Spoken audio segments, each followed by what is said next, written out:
There's probably more going on than you think when you turn the key. In order to start your engine, the ECM in your car communicates with the fuel pump to deliver the proper quantity of fuel to the combustion chamber. The fuel pump relay is a relay that the ECM controls to accomplish this. The relay turns on and transfers power to the fuel pump when it receives sufficient power. It turns off and the fuel pump stops when it doesn't. The fuel pump's default setting is off, which is fortunate because otherwise you would run out of fuel all the time. The fuel pump relay is a crucial part since it serves as the conduit between the fuel pump and the ECM. In this video, I will cover 5 symptoms of a bad fuel pump relay. We will also discuss the ways of testing it at home and replacement cost. Please subscribe to the channel and let's get started. You can't start your vehicle. Although it is also one of the most ignored symptoms, this is by far the most likely sign of a malfunctioning fuel pump relay. People tend to think it's either a bad starter or a dead battery, but you can't start the engine if there isn't any fuel in the combustion chamber. You should hear a click in the fuse box when you turn on the key. If you don't hear it and your car won't start, your fuel pump relay may be broken. Engine stalling. There are many potential reasons why your car might be stalling after you start it, but a malfunctioning fuel pump relay is one of them. Early in the troubleshooting process, it's always worthwhile to rule it out due to its ease of checking. No noise from the fuel pump. You should hear your fuel pump start up as it attempts to supply fuel to the engine when you turn on your car. If you send someone back to the fuel pump, they should hear it kick on, even though you might not be able to hear it from the cab of your car. You have a defective fuel pump, a malfunctioning relay, or an electrical issue if they are unable to hear it turn on.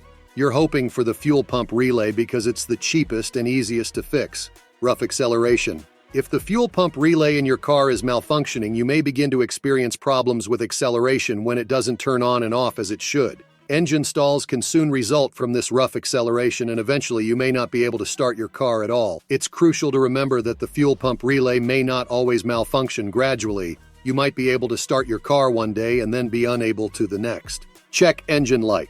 A check engine light could be the first indication that your fuel pump relay is malfunctioning if your car is starting but has mechanical issues. You're in luck because a lot of engine codes will direct you directly to the fuel pump or fuel pump relay. It only takes a few minutes to check the relay first, and it can save you hours of frustration on a more involved task. How to test a fuel pump relay. There are 3 simple techniques you can use to test a fuel pump relay.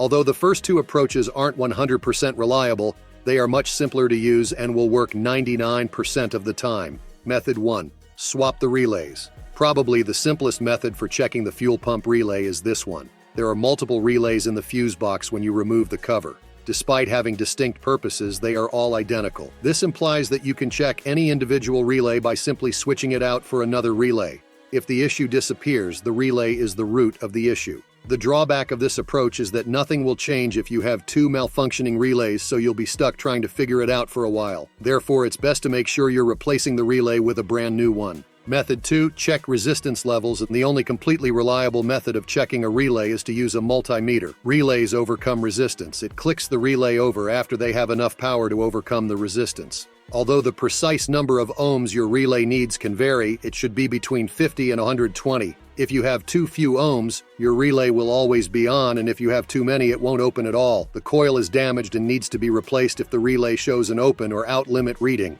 Method 3. Use a 9-volt. Although this approach isn't infallible, it will help you identify the issue 99% of the time. To check a relay using a 9-volt battery, simply take the relay out, connect the 9 volts positive and negative terminals to the 2 relay studs, and then listen for a click. The test is quick and simple because the terminals of the 9-volt battery line up, so you shouldn't need any jumper wires or anything else. The relay should click over when the battery is connected and back when it is disconnected if it is functioning properly. The issue with this test is that 9 volts isn't usually enough to run your relay. You could get a false reading if you have a relay that is right on the edge, but it's close enough to troubleshoot practically any relay. Although the likelihood is low, it is possible. Replacement cost. You really don't need to hire a mechanic if you've determined that the issue is with your fuel pump relay. All you have to do is buy the part because swapping the relay is quick and simple. It's really that simple. Just take out the old relay and insert the new one. Fuel pump relays are among the more reasonably priced parts available, with an average cost of only $25. Just be aware that if you take it to a mechanic, they may bill you for a full hour of work for a 5-minute job, which, depending on their hourly rate, could push your bill up to over $75. Hope the information was helpful for you. If so, please press the like button and subscribe to the channel.